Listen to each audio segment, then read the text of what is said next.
been so dogged to support and champion reforms, to make changes to how we do things, to at times think differently about our executive tools to control spending for the last 50 years, because we have a problem, and we can't just continue to point at the problem, point at the interest cost, point at the deficit, and just acknowledge that it's never going to be fixed. That's just not the way the president operates with regard to wanting to be in charge of solutions on these big problems facing the country. Yeah. Well, thank you. Thank you for your effort to cut out the bloated spending and the waste. Thank you. I thank the gentleman, and lost my list to yield to Ms. Jayapal, my classmate from the great state of Washington, for 5 minutes. Thank you so much, Mr. Chairman. Welcome, Mr. Vogt. Despite President Trump's promise to lower prices on day one, consumer sentiment plummeted to its lowest level on record last week. Gas prices are at a record high. In Seattle, diesel is now over $7, and families are feeling this every time they go to the grocery store. Meanwhile, fraud reports have only gone up, and efforts to hold big corporations accountable have just disappeared. So congratulations, Mr. Vogt. You and Donald Trump have managed to successfully tank the futures of millions of Americans. Now, Republicans' so-called One Big Beautiful Bill, which I notice our colleagues have literally changed the name of because it is so unpopular, it is not beautiful to strip health care from millions of Americans. That bill costs $4.7 trillion and is expected to make up 20% of the next decade's deficit. And it's all to pay for tax breaks for the wealthiest Americans and corporations. The Institute on Taxation and Economic Policy just published a report that shows that Trump's policies are a tax increase for all Americans except the wealthiest 5%. So for 95%, those policies are a tax increase. Do you know, Mr. Vogt, how many of the largest corporations in America paid absolutely nothing in federal income tax in 2025? Not off the top of my head, but our view is that the tax policy. Well, let me just tell you, Mr. Vogt, reclaiming my time, let me just tell you the number of corporations, large corporations, that paid absolutely zero in federal tax was 88 at least that we know of, including Tesla, which paid zero on almost $5.7 billion of income, as well as Coinbase, Citigroup, CVS Health, and Palantir. And those companies together had over $105 billion in profits. Now, meanwhile, Mr. Vogt, what's the average income tax paid by Americans? Look, Ms. Congresswoman, this bill that you are opposed to, that you voted against, do you know the answer to my question? Because I get to ask the questions here. I understand, but you're asking so I'm asking question. you what the average income tax rate is that's paid by Americans. And I'm suggesting that you were not a part of keeping tax rates low. So you don't know, it's 14.5%. So while all these corporations paid nothing, average Americans are paying 14.5%. Now, are you aware that thanks to stripping health care from Americans, the middle 60% of Americans will pay $900 more on average than before Trump came in and created chaos with tariffs and health care and tax law that benefited the wealthiest? You can just say yes or This administration no. did not strip health care, and in fact, we provided $50 billion for rural health care that you voted against. In the president's budget request, you state that, quote, it ensures that every taxpayer dollar makes Americans safer, stronger, and more prosperous. So please answer yes or no to these questions.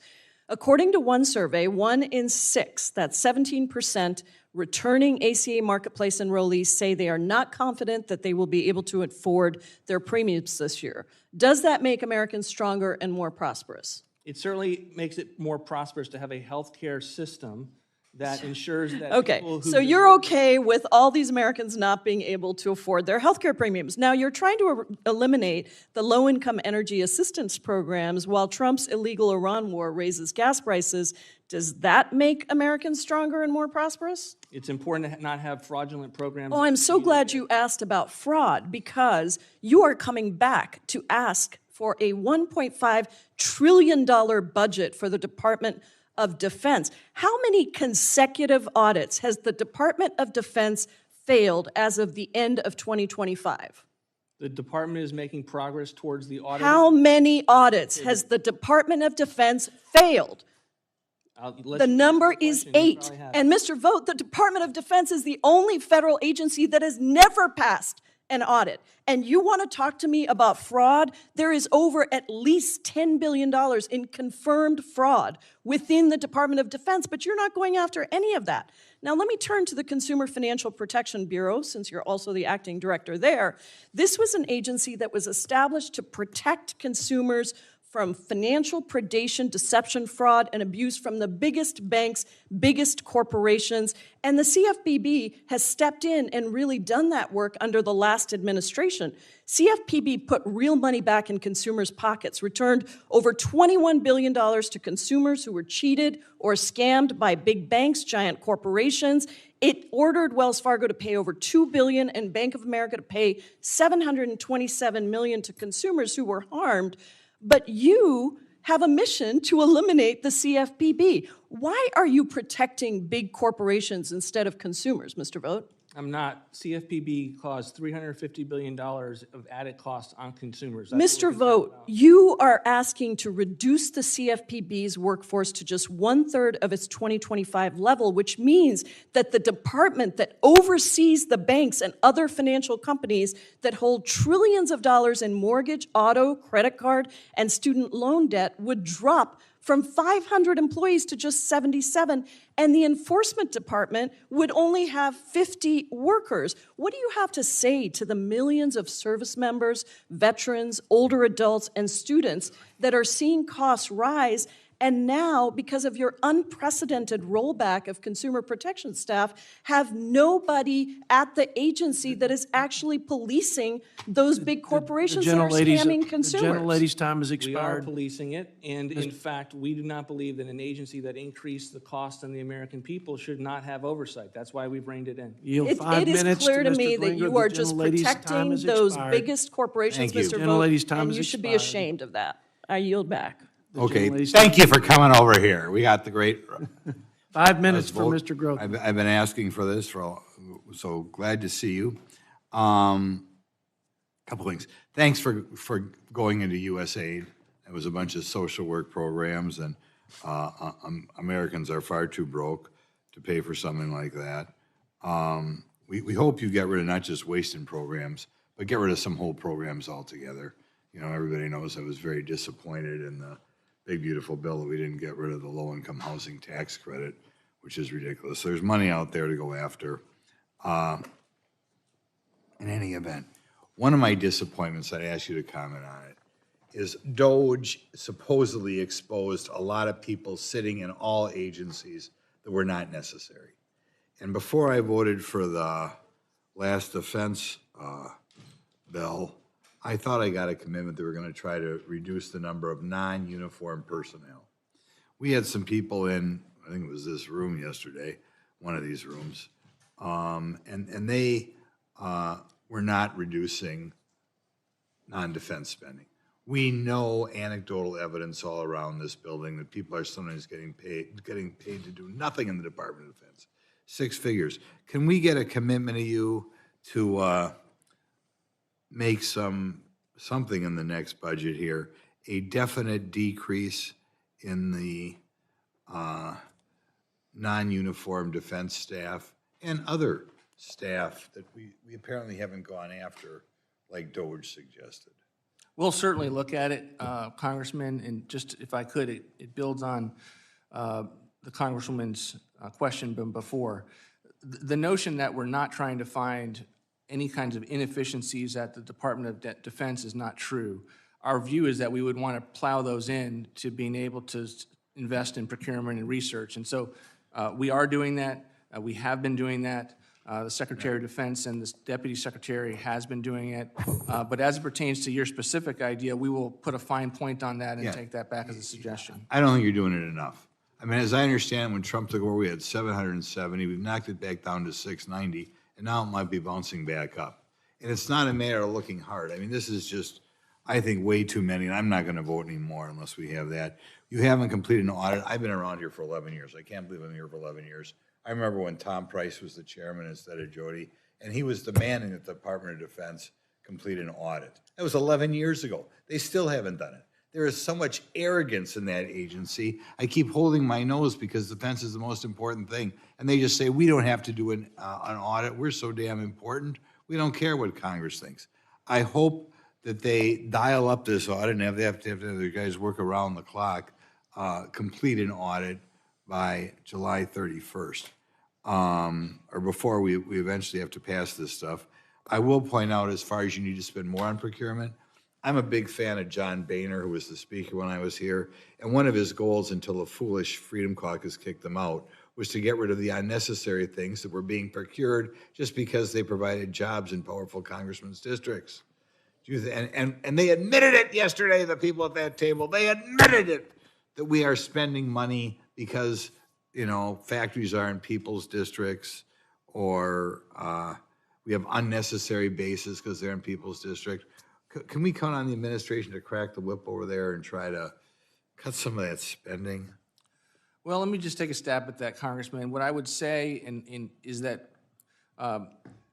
we believe it's important. Like, there's only so much time in the day, and this administration is doing everything we can to fix many of the long-standing problems with defense procurement that have led to wasteful outcomes. And so we're doing that work. There may be byproducts, for instance, funding that is spent in someone's district, but I guarantee you we've never made that argument as our primary argument. We make the case about what the country needs from a national security standpoint, and we will note that it has an economic impact here in this country, but we are making these investments because they are vital for us to be able to protect the country, not just now, but into the future. Okay. Like I said, the guys who were in here yesterday, they implied that both those things are true. And I've heard it anecdotally from other people on the Armed Services Committee. So I will make a couple other points. I think a lot of corporations who don't pay taxes because they're pass-through corporations to individuals. So that's not the same thing as not paying taxes. And I think when they talk about jobs going up and down, insofar as we remove people in this country who are here illegally and they are no longer working in this country, that's a positive. And I hope when you guys don't get all panicky because employment rate did not go up. I think we could increase the number of people working if we cracked down on unemployment fraud. That'd be a good way to do it. But insofar as there's not much unemployment because we're kicking people out of the country who came here illegally, that's a good thing. We shouldn't apologize for it. Thank you much. You're great. Thank you. Thank the gentleman from Wisconsin. Now yield 5 minutes to Ms. Judy Chu from California. Director Vogt, I represent the cities of Altadena and Pasadena in Southern California that are still living through the aftermath of the Eaton fire that destroyed 6,000 homes last January. For tens of thousands of my constituents, the experience looked like this. It was the early hours of the morning and they were sleeping peacefully in their homes. Suddenly, they were awoken by loud sirens and the smell of smoke as flames surrounded their properties. Their lives flashed before their eyes. They frantically gathered their loved ones, their pets, and escaped with simply the clothes on their backs. 19 of my constituents could not make it out on time, and they tragically lost their lives. The trauma that everybody witnessed was harrowing and unspeakable. They saw the places that they called home for decades, the lives they built, all of their most treasured belongings engulfed in flames. But here we are today, over 1 year after the Eaton and Palisade fires, and more than 70% of survivors have not yet returned home. Families are depleting their savings, delaying life-saving medical care, and many are homeless. Of the 6,000 homes that burned, only half have yet to start the rebuilding process at all. This is a crisis, and my constituents need assistance now. Luckily, there's a straightforward solution to stopping this suffering, and that is finally granting Governor Newsom's federal disaster supplemental funding request to provide an influx of capital and resources to my constituents. And that request includes CDBG disaster recovery, or DR, which is essential to my constituents' ability to rebuild their homes and lives. But every single day that this funding is delayed, recovery becomes more expensive and painful for survivors in my district and across this country. So, Director Vogt, I'd like to hear what your plan is to ensure that natural disaster survivors receive this federal disaster supplemental funding, whether it's the wildfires in California, the hurricanes in North Carolina, or the floods in Texas. For every major disaster of this scale in recent history, the federal government has intervened to help survivors. When can my constituents expect this relief? A couple of points, Congressman. The federal government is intervening. FEMA is funding the cleanup and disaster work in your district. And one of the things that we're fighting, right, quite frankly, is the degree to which the state and locality are impacting the ability of permitting for businesses and homes to build back.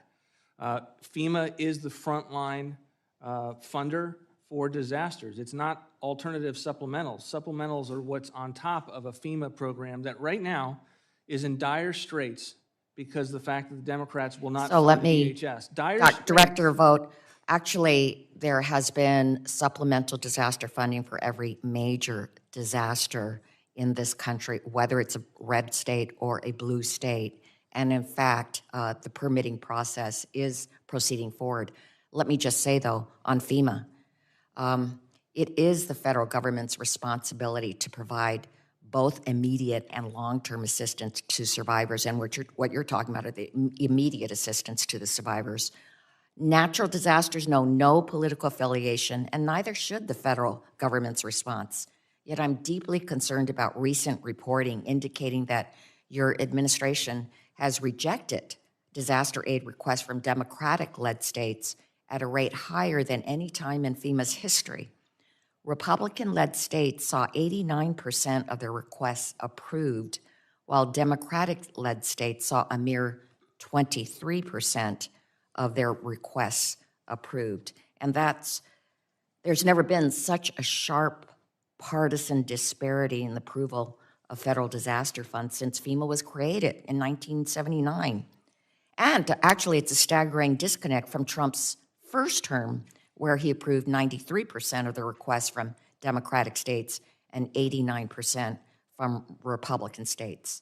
So, Director Vogt, yes or no, will you commit to taking immediate steps to reverse this unconscionable pattern? No administration has looked more carefully at FEMA dollars and how they're being spent. One of the challenges that we face, as I will repeat, we need Democrats to come alongside and continue to help us fund the FEMA Disaster Relief Fund. When you vote against DHS spending and vote against a bill that the Democratic appropriators had blessed, So let me what just you are say doing is making it sure that that we're going to have a crisis. Professor Vogt, I have another point, which is the best way to prepare communities is through BRIC funding, the Building Resilient Infrastructure and Communities Grant Program. That's why I was alarmed when the administration canceled billions of dollars of BRIC funding, but a federal judge ordered that this funding be restored. I urge you to comply with the federal judge's order to restore this program. I think the We gentlelady. agree with you on the BRIC funding. It was not meant to be canceled, and it will go out the door. Let the record reflect we have agreement. With a Democrat and Mr. Vogt. So maybe we should just gavel out right here. But we got too many folks that want to participate in this discussion, like my good friend from Oklahoma, Josh Burkeen. You have 5 minutes, sir. I thank the chairman from Southern Oklahoma for allowing me this time. Director, many of us know what a great fit you are for the White House. And I mean that sincerely in terms of you have a tough job and you are bilingual. You speak Fiscanese. Your adherence to fiscal discipline is something that you can relate to a lot of us that know that it's in your heart. So with that said, I think it's going to require a sizable ask on the defense side, something I'd said to one of the people that works under you yesterday. It's going to require sizable reforms to be able to thread the needle. And some of those reforms you guys are talking about, I love the task force that you set up. You're talking about the fraud division, correct? Mm-hmm. Yeah. And so with the fraud division, you alluded to that's more than just fraud itself. That could mean looking at how can we, in a reconciliation, which would match the mandatory side of some of the requests, how can we, in a reconciliation, look for ways to ensure there's compliance with federal law? And then it's not just SNAP. We know there's 21 states that have refused to surrender to the USDA information about Social Security numbers, making sure, that they are legal recipients, and that's tied up in court. And so I'm assuming that's a part of it. There's a SNAP element. But I think this also is something that needs to be looked at in terms of transportation. And the CDL issues that have been making the news, again, is something the White House has been really picking up on. I held a hearing as a subcommittee chair. We think there's 20,000 commercial driver's license holders that are on the roads today. We know between California and New York, the worst actors who are violating FMCSA, Federal Motor Carrier Safety Administration guidelines, they're issuing these driver's licenses, and they're changing some things, but that does not get these people off the road. I have a Class A CDL. Believe it or not, I actually can drive a semi-truck. And mine's a 10-year license.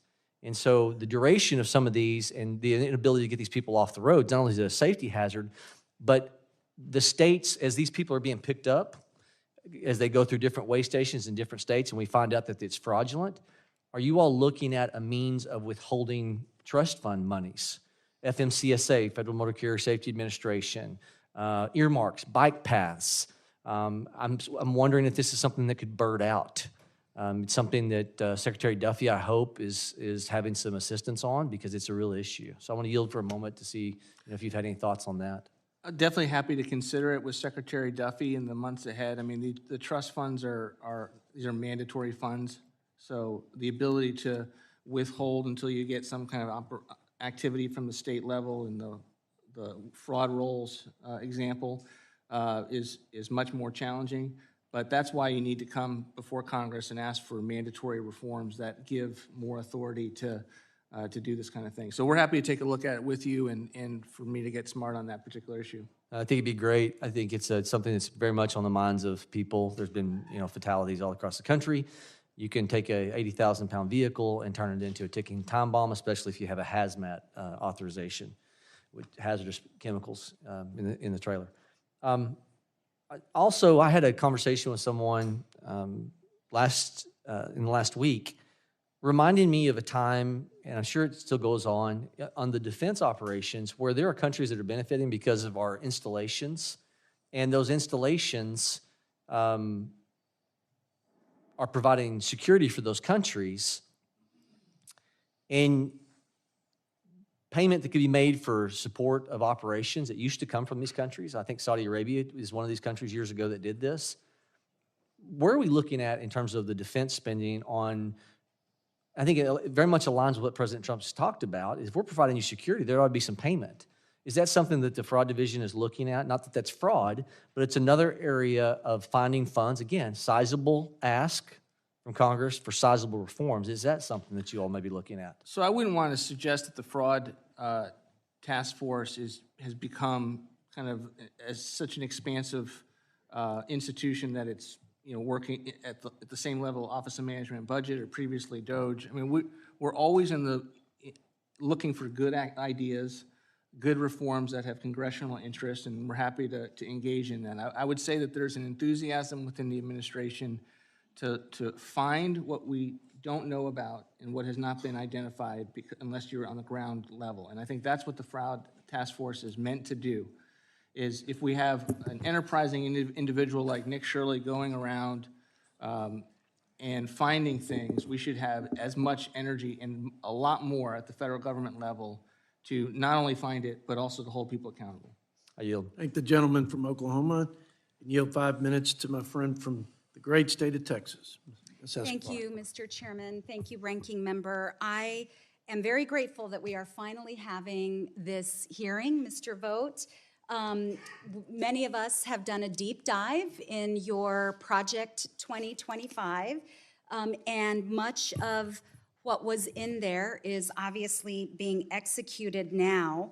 But I think it's important to note that the American people are really unhappy with the direction that we're moving in, our economy is moving in. In fact, I just saw a Fox News poll that shows a record 64% of voters disapprove of President Trump's handling of taxes.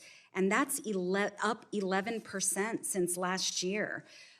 Project 2025, as we all know, defunds programs that save lives and help Americans, hardworking Americans, while enriching billionaires.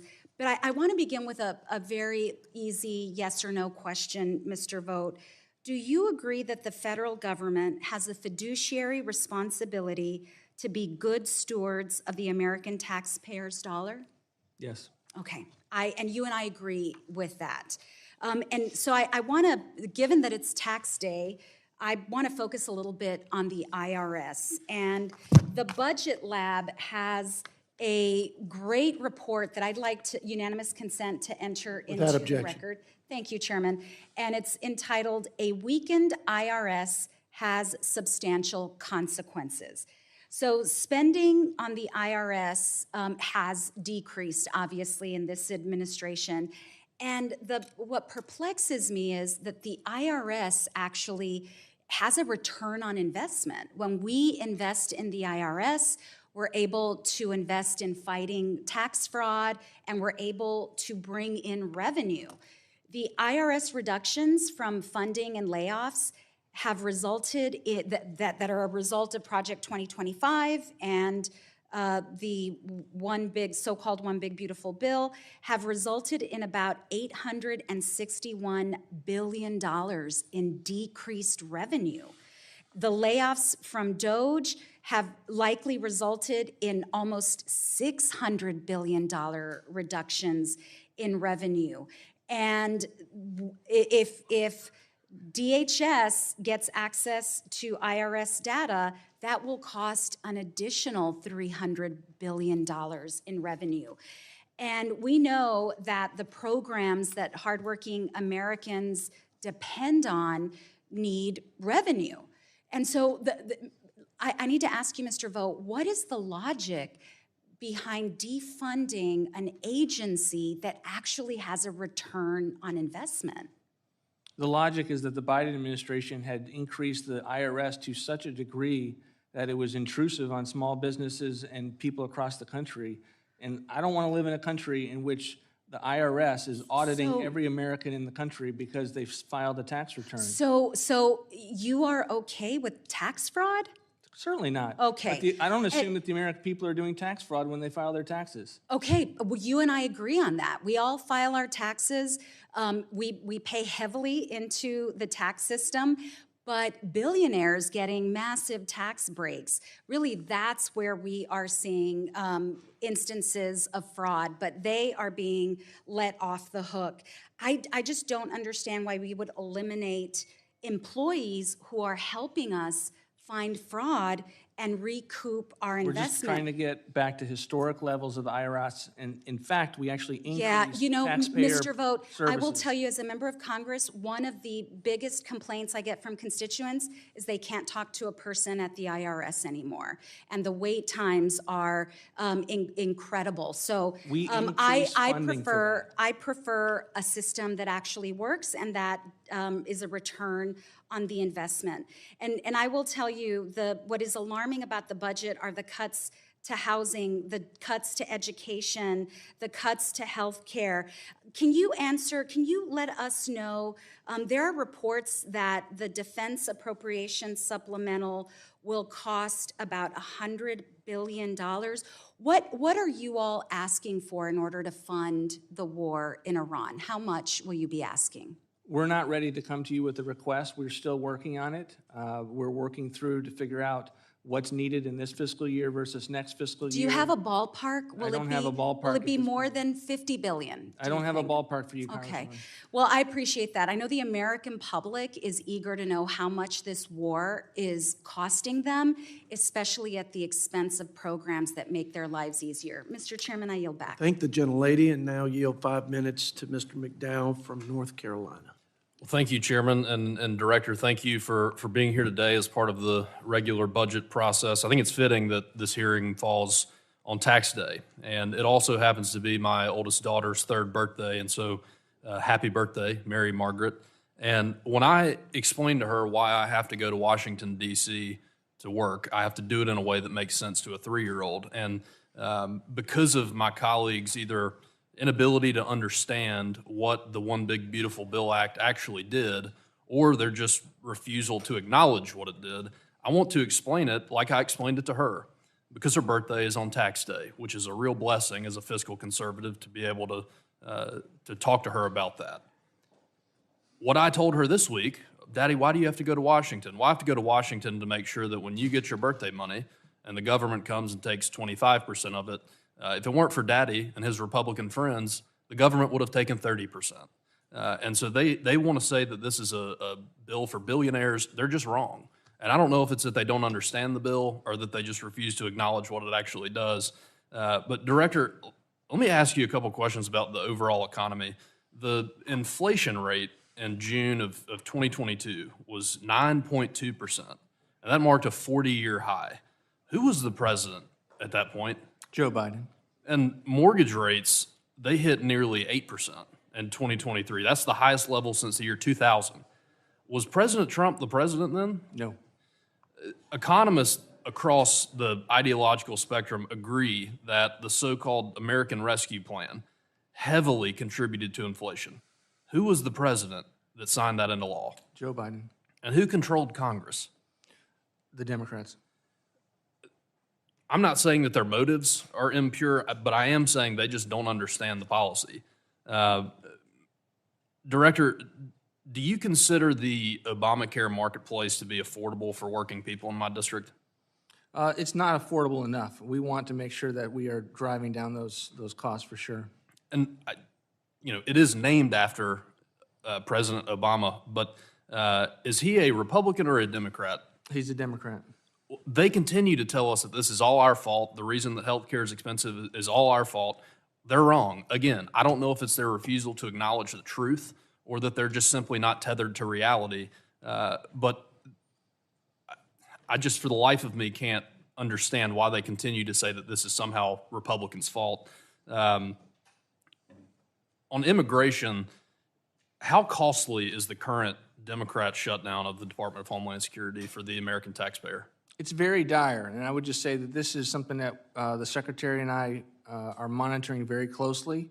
Obviously, we had a record shutdown with regard to the Department of Homeland Security. The Democrats did not fund TSA, did not fund border security. And so we are having to go through extraordinary measures right now to make sure DHS literally can keep together. Like, we don't want people on sick outs. We don't want people quitting and finding other jobs. And I am very worried. People are getting paid right now for a short period of time, but I'm very worried if we don't fund DHS, we're going to have a real crisis on our hands. So it is estimated that under the Biden administration, that an unprecedented 2.86 million aliens were granted parole during his administration. Did this qualify them for taxpayer benefits? Yes. And I guess my follow-up to that would be, my colleagues, they've continued to cry outrage about the USAID money. I tend to think that my constituents would disagree with where that money was going. And so I think that it's good that the president's budget doesn't include a lot of those things, but can you just, yes or no, does the president's budget include $11 million for producing the Middle Eastern version of Sesame Street? No. That's good. Does it include $10.3 million for supporting male circumcision programs in Mozambique? No. That's also very good. Does it include $2.5 million for supporting green energy businesses in Vietnam? No. Does it include $2 million for supporting gender-affirming healthcare and LGBTQ advocacy in Guatemala? No. Does it include $99,000 for supporting increased production of yogurt in Uganda? No. That's probably smart considering our national debt. Does it include $84,000 for supporting spa and wellness entrepreneurs in Nigeria? No. That's good. Mr. Chairman, I would just like to highlight that the president's budget compared to what former administrations have spent on, we're out of control here with the spending. I'll yield back. I thank the gentleman and now yield. Well, let me, If I might, Mr. Chairman, with unanimous, ask for unanimous consent to enter into the record the 3 cases that Ms. Ballant at her question time referenced. I would like to submit all 3 of those cases into the record. Without objection, so ordered. Now yield to my friend from the Commonwealth of Kentucky, Mr. McGarvey, for 5 minutes. Thank you, Mr. Chairman. I've said for a long time that the budget is our ultimate policy document. You can talk about what you value, but the budget is literally when you put your money where your mouth is. And I'm shocked by Trump's budget proposal, by its sheer cruelty, by its fiscal irresponsibility. And you can do the magic math, but the actual math is that there's $4.5 trillion in revenue cuts, the money we take in, but only $1.1 trillion in spending cuts. That gives you $3.4 trillion right off the bat and an increase to the debt and deficit of this country. But if you add in the increased debt servicing, that is estimated by the Congressional Budget Office to go up to $4.7 trillion in debt. But take away the cruelty and the irresponsibility. I think right now what I'm so offended by is the indifference to how American families are struggling right now in Donald Trump's economy. Yesterday, just yesterday, your Department of Labor released its monthly price tracking report. Energy prices, according to your numbers, are up nearly 11% last month. Gas went up over 21%. Home energy went up over 30%. We've talked about some of these cuts. Right now, against this backdrop, there are 6 million Americans, including 150,000 Kentuckians, who rely on the low-income home energy assistance program to heat and cool their homes during the hottest and coldest months of the year. You admitted earlier to zeroing out that program, but you said it was because of fraud. Right? Do you believe that the 150,000 Kentuckians, the seniors who rely on this program to heat their homes in the winter, are all committing fraud? I believe that there have been numerous government studies and nonprofit studies that have said this is a fraudulent I'm going to reclaim my program. time here because what you told me is you said just a second ago, I don't assume the American people engage in tax fraud, but I guess you assume every senior in Kentucky is engaging fraud because they want to have a cool home in the summer and a warm home in the winter. But it's not just energy prices that are up. Everything at the grocery store is more expensive. Come to the Kroger on Bardstown Road with me in Louisville, Kentucky. You'll see it for yourself. And the Iran war is only going to make that worse because of the shocks to fertilizer and fuel costs. A lot of our neighbors, they rely on a little bit of extra help, especially when they can't afford their groceries. Look at the wildly successful nutrition program for women, infants, and children, known as WIC. It helps pregnant, breastfeeding, and postpartum women feed themselves and their kids when they need it most. After Republicans enacted the deepest cuts in our country's history to food benefits, and more families are struggling right now due to the president's policy, your budget cuts breastfeeding moms' fruit and vegetable benefit from $54 to $13 a month. Is that correct? We fully fund the WIC program. No, you don't. Here it is, right here on page 164 in the second column of your budget. I'm talking right now. If you want to talk, you can run for Congress. On page 165 in the first column, it cuts it from $54 to $13 a month. And it looks like you're not stopping there. You're coming for the roof over people's heads, too. Look at HUD's Continuum of Care program. It keeps 950 Kentuckians in stable long-term housing. That includes 886 people with disabilities. It includes 383 survivors of domestic violence. More than half of those housed in Kentucky right now are families with kids. This budget zeroes out that program, doesn't it? You know what's interesting about Yes, your it does. comment about WIC, when you had I the reclaim my longest time. shutdown in Reclaim my time, history, Mr. Chairman. The Right gentleman- now, it does. It's right here on table 1.3. It zeroes it out in your budget. I could go on and listing the moral crimes in this budget, but I only have 5 minutes. This budget cuts the SBA program for minority and women-owned business. It cuts programs for health and safety programs for coal miners. It cuts funding for daycare for working parents. Across the board, it slashes the parts of government that help working people and replaces them with more war and more ICE abuses. Even with all of these cuts, just like your budget did last year, when it cuts $1 trillion from healthcare to pay for tax cuts for the rich, it still manages to blow up the debt and the deficit by trillions. But the budget isn't just a policy document, it's a moral document. Like you, Director Vaught, I'm a Christian. I won't question your faith. I won't question the president's faith, despite what he did depicting himself as Jesus and his attacks on the Pope. But I grew up in a family where we read Matthew 25. couple of Sundays ago, on March 22nd, my twins were confirmed in our Presbyterian church, and they chose to be baptized. We're a Matthew 25 church. Matthew 25:31, the parable of the sheep and the goats. It says, when I was thirsty, you gave me drink. When I was hungry, you fed me. When I was without clothes, you clothed me. When I was a stranger, you welcomed me. When I was in prison, you visited me. And of course, it ends with, for the least of these, you did for me as well. This budget sees the hungry, it sees the homeless, it sees the vulnerable, and it turns away. That is not what we should be doing, and it's why I cannot support it. Mr. Chairman, I yield back. I thank the gentleman and now yield 5 minutes to my friend from the Palmetto State, Mr. Ralph Norman. Thank you so much, Chairman. Director Vogt, thank you for coming here. Appreciate the job you're continuing to do for this great country. Can I yield you 30 or 45 seconds to respond? He really wouldn't let you talk. Would you like to respond to any of that? Sure, there was a lot of inaccuracies with regard to the funding levels in the various programs that he mentioned, but I would just say to those that are looking at Matthew, you can't fund the least of these if you are sending too much of your hard-earned dollars to the federal government and your state and local government. And so if you're going to be in a position where families and communities can actually look around and meet needs and be leaning forward to meet needs, they need to have margin in their life. And I agree, we want to make sure that people we're driving down affordable policies wherever we possibly can. But I reject the characterization of the congressman with regard to this budget. This budget is in fact what he says he would like in a budget in terms of one that presents is what you stand for and what your morals would have you stand for. You were questioned by one of my fellow congressmen from California about FEMA and how funds weren't available. Should funds be available to a state where they didn't have water in their fire hydrants?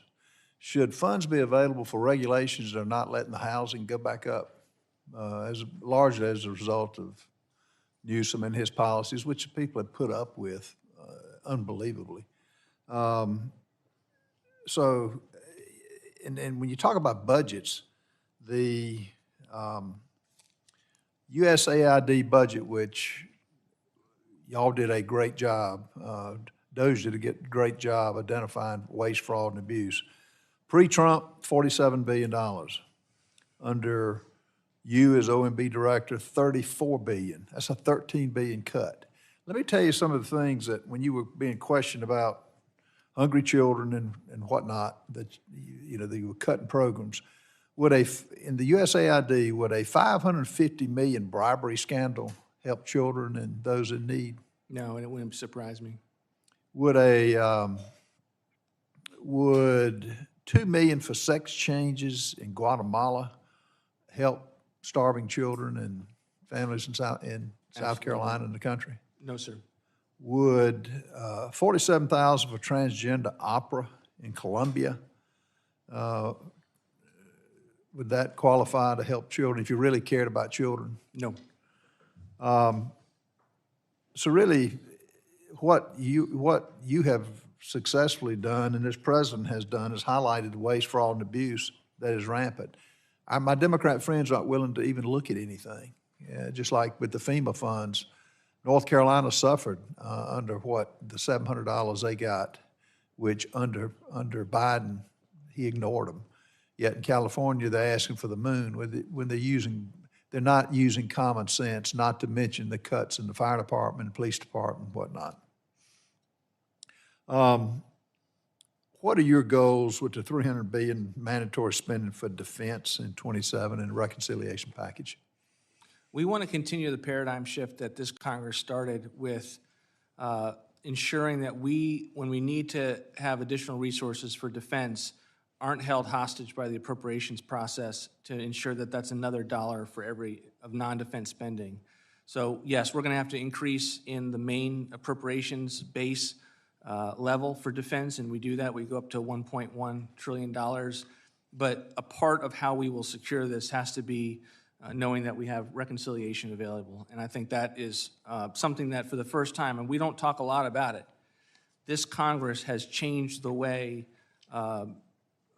we can spend money through the reconciliation process to avoid the pitfalls that really caused 2 decades of not being able to accomplish anything. And I think you should be commended for that. You know, we shouldn't forget about the tremendous costs that you're having to deal with the deportation of criminals and illegals, the 15 to 20 million illegals that came into this country. How much would you estimate? Your former head of OMB, he made the comment during a hearing in budget that he thought that the illegal immigration was a net gain for the country. What amount of dollars are going to get the criminals out and try to abide by the Constitution? You know, I would say it's probably hundreds of billions of dollars. It's certainly not a net gain to have illegal immigration.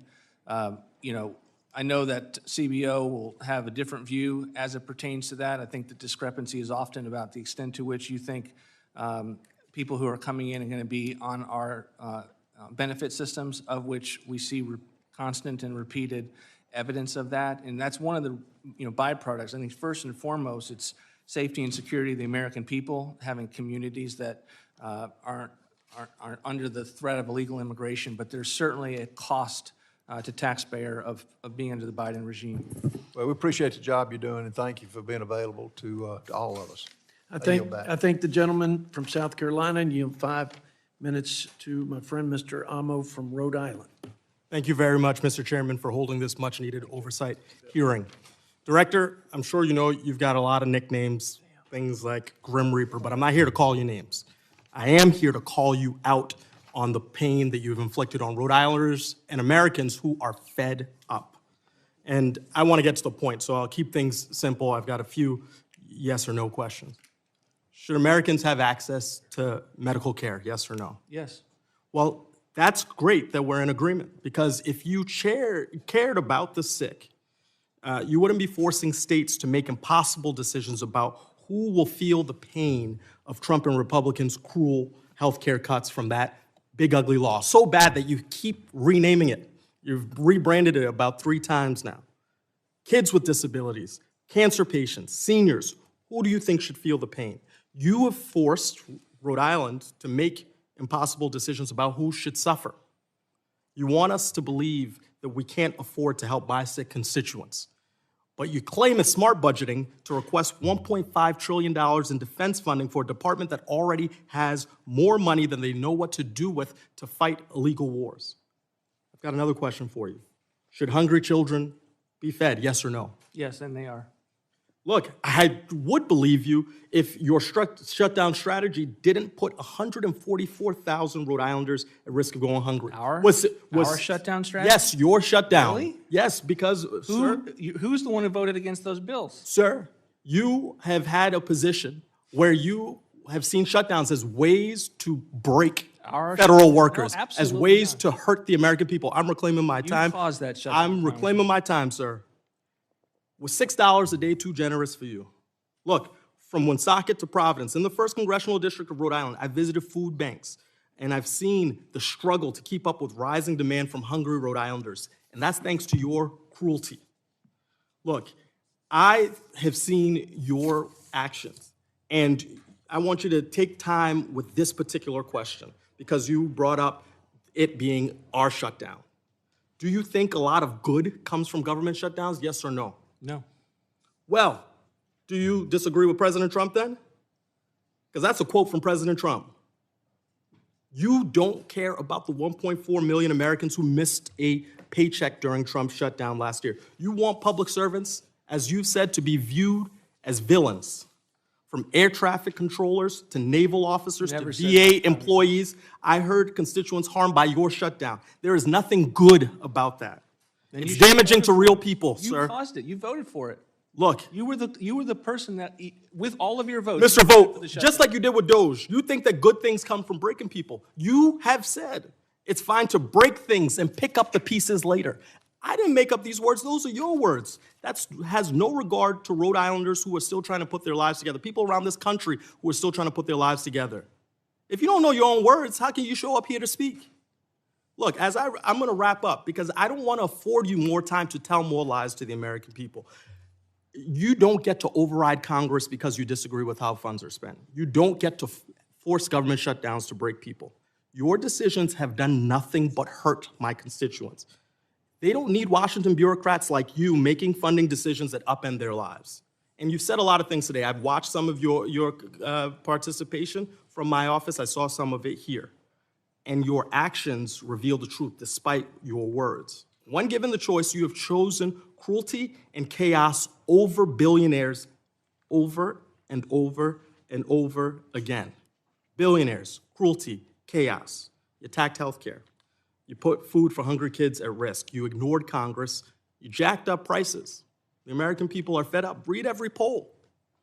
And you embrace shutdowns that hurt working people. So at its core, sir, I don't think you value the American people. Your disregard for their lives is creating a great amount of pain. And as you're hearing from our side, our constituents are paying the price. Yet, you put forward a budget that grows, but cuts again at the things that help the American people. So I hope you have time to reflect on that and the pain that you're inflicting on constituents around this country. I yield back.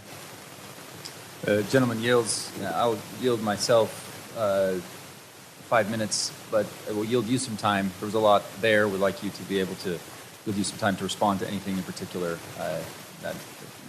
The accusations don't jive with my experience with you in any way, shape, or form.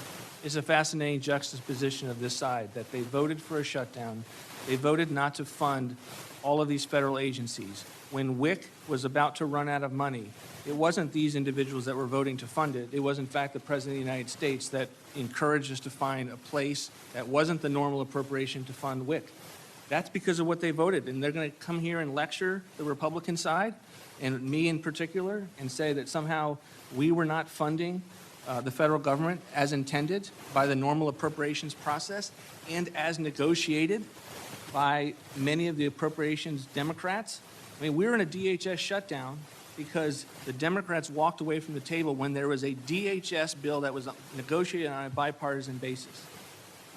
Thank you. I appreciate that. And I can't emphasize enough the biggest issue for every person, no matter what area, what industry you work in, wherever you are in our country, a debt to GDP ratio that continues to climb. I don't know of anybody in the world of Washington politics and policy that is working to reduce our deficits more than you, Director. And I've had many conversations with you about it, and I can't tell you how much I appreciate your willingness to do a very, very difficult thing. Because if we can no longer cover our deficits with, treasuries and all that world, guess what?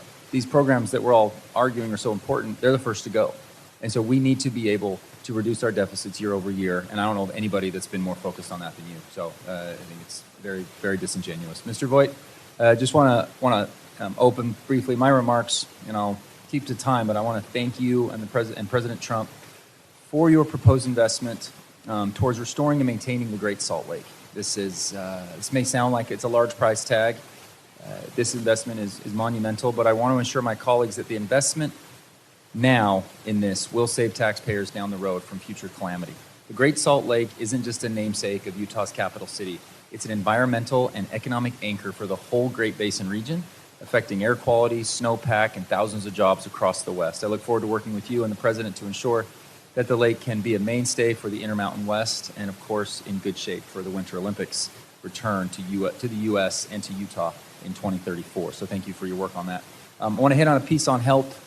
I'll offer a question to you, but the budget the request rightly points out that the NIH has broken the trust of the American people with wasteful spending and dangerous ideologies that undermine public health. I think it's worth noting that the only institute that received an increase in this request is the National Cancer Institute, which, among other things, provides funding for the Huntsman Cancer Institute's great work in Utah.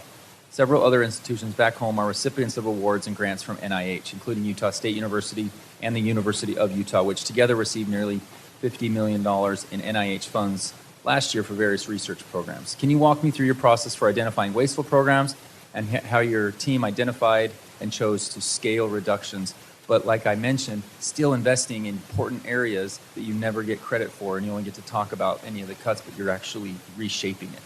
Thank you, Congressman. First and foremost, we want to be surgical at the National Institute for Health. We want to be able to address the indirect cost rate when Bill Gates and other individuals in the private marketplace are giving 10% for indirect cost rates, which is buildings, buildings and administrative parking lots when they're funding salaries at 60% in the case of Yale.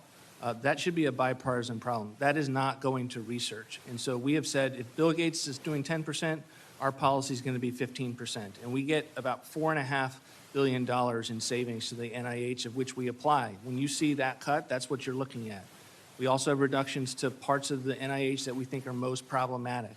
The Fogarty Center, the National Institute of Minority Health Disparity. Those are some of the areas which we think are most problematic. And we're for a long time, NIH knew no oversight and knew no one, anyone stepping forward to ask questions about how its business was occurring. And I think we saw what happens when an agency gets that kind of freedom from any kind of oversight. It results in what occurred during the COVID pandemic. We want to continue to challenge Congress to look at finding surgical reductions where appropriate at NIH. Thank you so much. I'll just briefly mention, and we'll discuss offline, one of my most important responsibilities in Congress is representing Hill Air Force Base, which serves as the Fighter Jet Center for Excellence for all F-16, F-22, F-35 maintenance. Thank you for your budget requests. We've got a lot of focus on depots. We do a lot of good depot work across the country, and we want to make sure that maintains a strong focus. So thank you for that. I won't delve into a conversation about it, and we'll yield my time. And we'll now recognize the gentleman from New York, Mr. Tonko, for 5 minutes. Thank you, Mr. Chair. Director Vogt, I'm glad that you are finally here to testify before this committee. A budget is a statement of our priorities. Throughout your tenure at OMB, you've made the Trump administration's priorities clear. Terrorizing federal employees, ripping health care away from millions of Americans. We see many of those in the halls of Congress today, lobbying, and illegally withholding money allocated by Congress. This is indeed unacceptable. The American people deserve better from you and from the budget. I'm extremely concerned by this year's budget treatment of behavioral health infrastructure and resources. Let me begin with a focus on SAMHSA, a small but mighty agency whose impact is felt in every community. SAMHSA's mission is to lead efforts to promote mental health, prevent substance misuse, and provide treatments and support to foster recovery while ensuring access and better outcomes for all. It serves those of us who are most in need. It is not an exaggeration to say that SAMHSA's public servants prevent overdoses and suicides, thereby saving lives. This budget and the recent actions of the Trump administration are betraying the Americans who rely on SAMHSA for behavioral health treatment and support. So, Director Vogt, under this budget, as part of an HHS reorganization, would SAMHSA be relegated under the so-called Administration for a Healthy America, AHA? Is that yes or no? We engage in a number of reorganization. I'd have to check as to where it's residing, but we endorse the mission of SAMHSA in terms of substance abuse prevention and mental health. But we have a block grant in which we I'll adequately reclaim my fund. time because I don't have much time here to ask questions. But if you could get back to us, whether that's yes or no, your budget document is certainly indicating that it would be restructured under AHA. The whole reason Congress created SAMHSA as an agency that reports directly to the HHS Secretary was to ensure that behavioral health was prioritized despite the longstanding stigma surrounding it. Instead, AHA would take us back to the time when behavioral health is buried beneath bureaucracy and deprioritized. In January, the Trump administration abruptly canceled $2 billion of mental health and addiction grants at SAMHSA. I was proud to lead the groundswell of opposition. Within hours, we gained bipartisan signatures, over 100, opposing these cuts, and delivered them over to the administration. And their announced reversal was a victory for anyone who cares about addressing mental health and addiction. So again, yes or no? Director Vogt, did you sign off on the cancellation of more than $2 billion with that effort at SAMHSA with their grants? I can't recall the extent to which what you're referring to. I mean, we are constantly dealing with an interagency review on how we're making funding. Sometimes things get leaked to the press before they're final, and I don't know what you're referring to beyond This was that. not leaked to the press. Grant award recipients were notified. They called our office and several other offices on the Hill on both sides of the political fence in both houses. So a yes or no back to the committee would be appreciated. These cuts should never have been considered in the first place. And I sincerely hope there are no further attempts to ignore direction from Congress and deny people access to these critical life-saving services.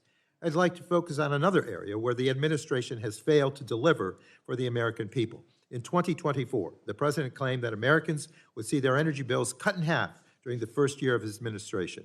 Director Vogt, do you know what your home energy bills looked like over the last month? And if so, were they cut in half over the past year? Look, I'm not going to get into what my home energy bills are. I would think that the American people know that this administration is doing everything we can to lower energy prices. And we are going to continue to do that. Our party, Congressman, is the party that actually wants energy and not to have renewable energy subsidies that lead to extremely high energy Well, bills in blue states. let me I mean, the reclaim my congressman time because I was talking looking about for- 7% energy, 7%. Right? That's the kind of thing that comes from bad energy policies in the state. Well, I disagree with you. I mean, there was a way to provide for the cleanest, most efficient, and cheapest power in the grid, in the pool. So we failed to do that. My constituents are painfully aware of their energy costs, and in fact, many of them have seen their bills go up under this administration. They're not alone. The average American paid $123 more in electricity costs in 2025 compared to 2024. And that trend is expected to get worse in the years ahead. And as the president wages an illegal war with Iran, the average price of a gallon of gasoline has increased by over $1 in just 6 weeks. That's more pain at the pump on top of rising electric and heating bills. Meanwhile, your budget proposed the elimination of $4 billion worth of funding for the Low-Income Home Energy Assistance Program, or LIHEAP, that puts more than 6 million households at risk. The budget says LIHEAP dollars aren't needed because lower energy costs prices are on the way. Well, we've heard that before from this president, and all the evidence points to this being yet another broken promise waiting to happen. Americans are already struggling because of the rash and illegal actions of this administration. This budget will only make those struggles worse. So Thank you. Gentleman's I look time forward to getting back to expired. Congress with the answers to my questions. The chair recognizes the gentleman from Indiana, Ms. House. Thank you, Mr. Chairman. Thank you, Director Vogt, for being here today. Thank you for your patience with this committee. It's always great to see another Senator Dan Coates alumnus. As I've reviewed the president's budget request, it's obvious that the Trump administration has decided the American people have finally had enough. Under the Biden administration, the budget included a laundry list of liberal priorities that put Americans last. Now we have an administration that's leading the effort to reorient the federal government back to its core mission to protect the United States and put America first. One of the responsibilities that we have is following that each dollar we borrow and we take from future generations is tracked, and the dollars we've decided to spend must be vetted to ensure every taxpayer dollar is invested responsibly. And under the leadership of President Trump, with you at the helm of OMB, it's clear you understand that. A critical part of evaluating whether these investments are spent wisely is that we are eliminating inefficiencies and waste that siphon money for the causes that they're intended to serve. Under the Biden administration, the Pentagon's Inspector General identified markups as high as 8,000% for simple soap dispensers, rigged bids, falsified invoices, and wire fraud schemes. As I said at the beginning of my remarks, this administration has made it clear from day one that they're going to do things differently. So my first question, and my only question really, and then I'd like to give you an opportunity just to respond to the baseless claims that have been made from the Democrats here today. But the president's budget specifically noted the establishment of a new National Fraud Division. Can you talk about how this will build on the success of the Working Families Tax Cuts Act to prevent taxpayer dollars from being wasted? And then feel free to respond to any of the baseless claims that have been made here today. Thank you, Congresswoman. We are trying to scale resources to fight fraud wherever we possibly can. And, the National Fraud Task Force is kind of sits within the executive branch, but we also need to pull resources from the agencies to do the actual work. Some of the agencies had, Dr. Oz in particular will give you kind of horrifying stories about the extent to which fraud was really amped up under the Biden administration because they did not fund enough investigators. Right? We think we were probably in the single digits for Medicaid fraud, which is totally unsustainable, and you wonder why we see it in our federal programs. It's not just hunting for fraud, it's also looking at policies. Biden and his administration, President Biden and his administration changed the child care program, which we fully fund, changed the child care program so that it was not connected to individuals, but was going towards entities unrelated to whether they were caring for children, and then we wonder why we see what we see in Minnesota. So we are looking for all of those kinds of policies. We're going to be very surgical where we ask for investments. This is an example of one. But this administration is very, very committed to going after fraud because we think it shreds the fabric of the expectation that the American people have with their government. Well, thank you for your attention to that. It's very important as we're spending money that we're borrowing from the future, that we are trying to do that as responsibly as possible, and also spending the curve of our future deficit spending in the right direction. You guys are certainly attentive to that and to our concerns with that. I appreciate you very much. Is there anything else you'd like to add in response to any of the claims that were made today? No, thank you, though. Thank you so much. I yield back. Thank you, Ms. Houchin.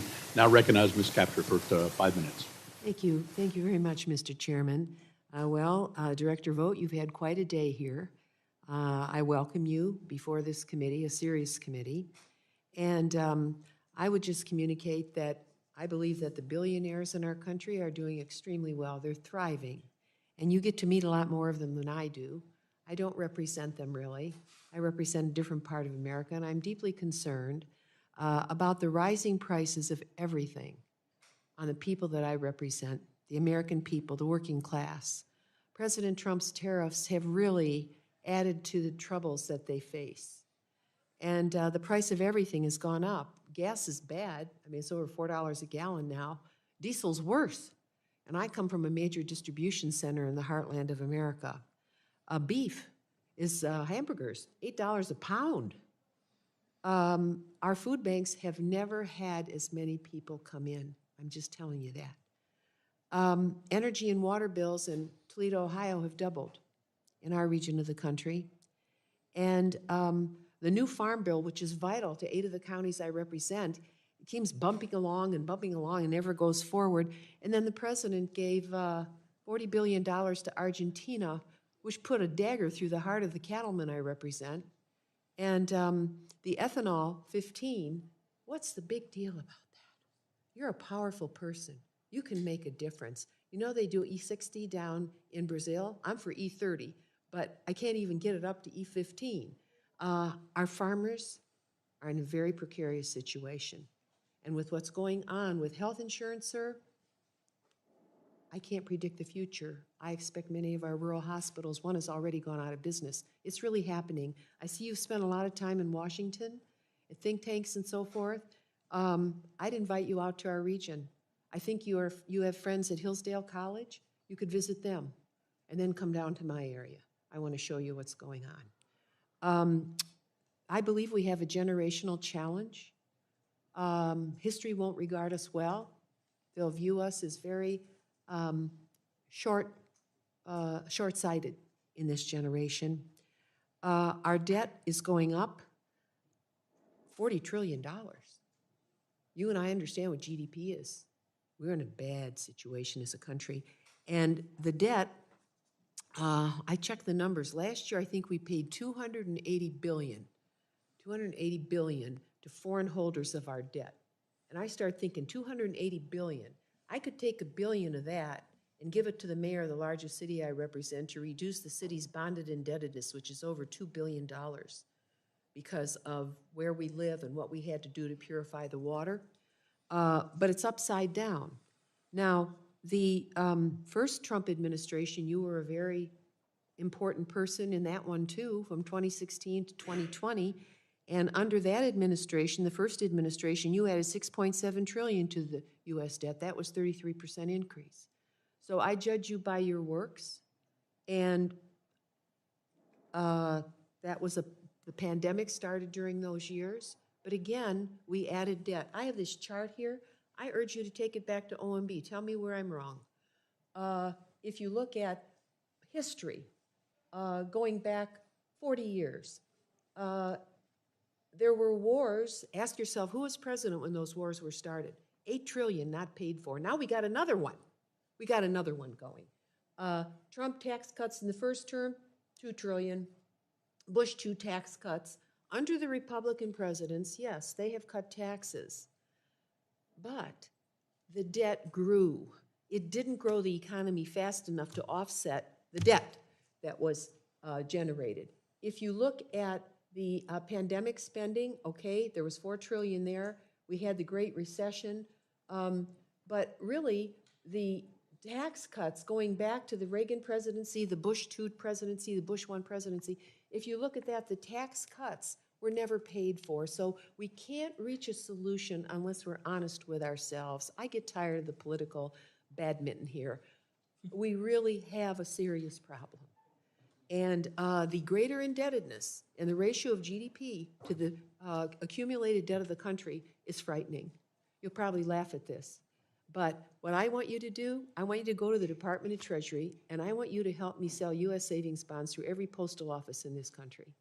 I want grandmas and godmothers like me to be able to give a bond to those that will follow us. I can't do that. I have to go to the internet, and then they mail it. That's not a gift. So anyway, I did have one question, Mr. Chairman.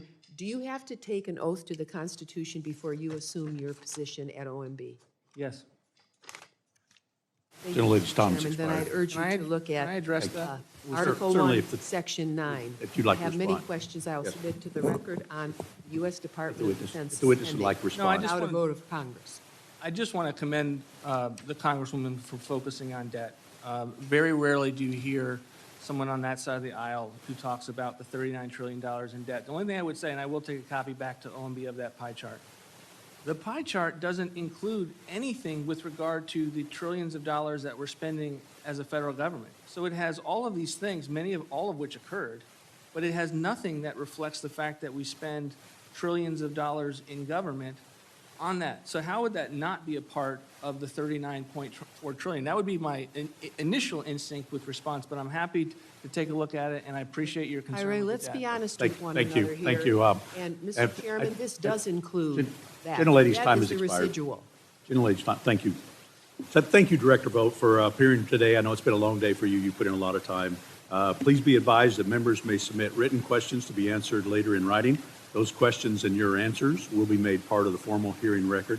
Any member who wishes to submit questions for the record may do so within 7 days. With that, the committee stands.